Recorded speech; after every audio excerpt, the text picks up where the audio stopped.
Les 4 animateurs, Patrick Murbel ici présent, Christophe Jacob, je ne sais pas où il a disparu, il est là-bas au fond, Frédéric Rambaud qui est ici, à ma gauche, et notre photographe Michel Arlot. Voilà.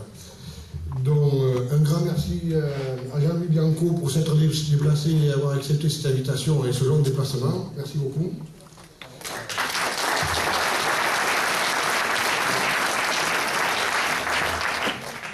Ah, il y a Francis, bien entendu, Francis Vilsus,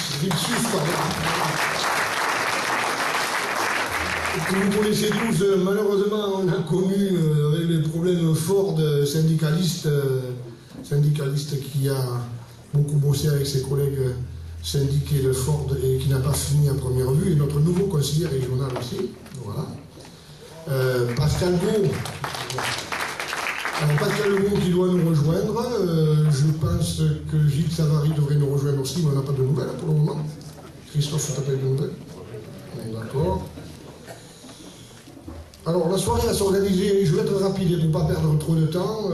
Les intervenants vont intervenir 10 minutes, un quart d'heure. La soirée va s'organiser sur 2 thèmes bien précis, le pouvoir d'achat et la réforme, les méfaits de la réforme territoriale. Donc la parole à peu près 10 minutes, un quart d'heure. Avant de laisser la parole aux intervenants, je voudrais m'exprimer un petit peu sur les difficultés rencontrées par les Français sur le faible pouvoir d'achat. Le niveau des Français a diminué en 2002 et 2004 alors qu'il avait augmenté régulièrement en 1997 et 2002.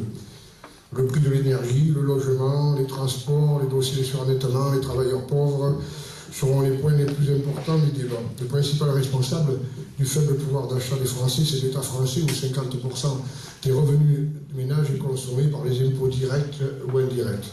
Le premier poste dans le budget des ménages. Ajoutons à cela le logement, vous avez entre 60 et 70% des revenus d'un ménage consommé. Le reste correspond au pouvoir d'achat, ça ne fait pas beaucoup. Donc je vais essayer d'être très bref, je vais demander à Patrick, un des animateurs avec Christophe, de prendre la parole. Voilà.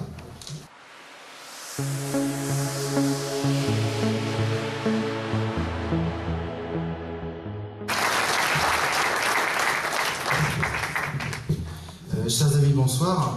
Je me présente, Patrick Murbel, animateur du comité local des Iraniens de Castelnau du Médoc. Au nom de notre comité, je tiens tout d'abord à remercier Jean-Claude Durac pour la mise à disposition de la salle. Voilà.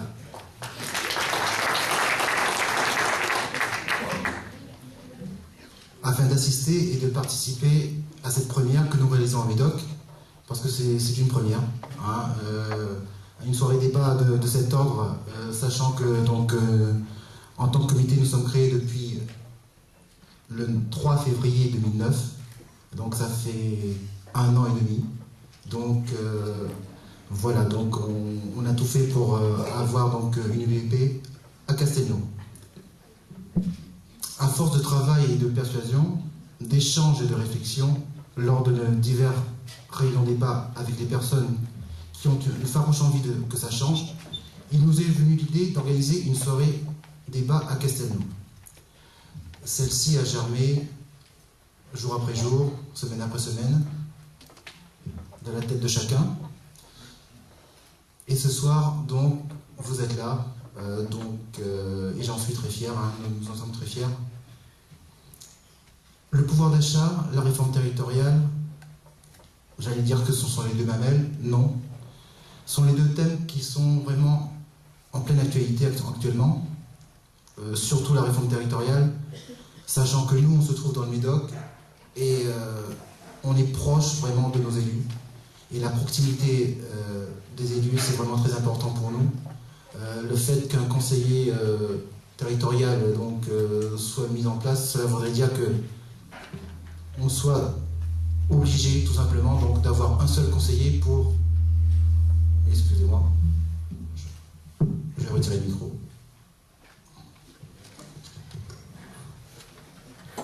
Je reprends. Donc, le fait qu'un conseiller territorial donc, soit dans le Médoc ou ailleurs, ça voudrait dire que donc, les élus donc, disparaîtraient. Et donc, nous sommes assez proches donc, des élus. Et donc, nous sommes assez proches des élus et les élus sont assez proches de la population.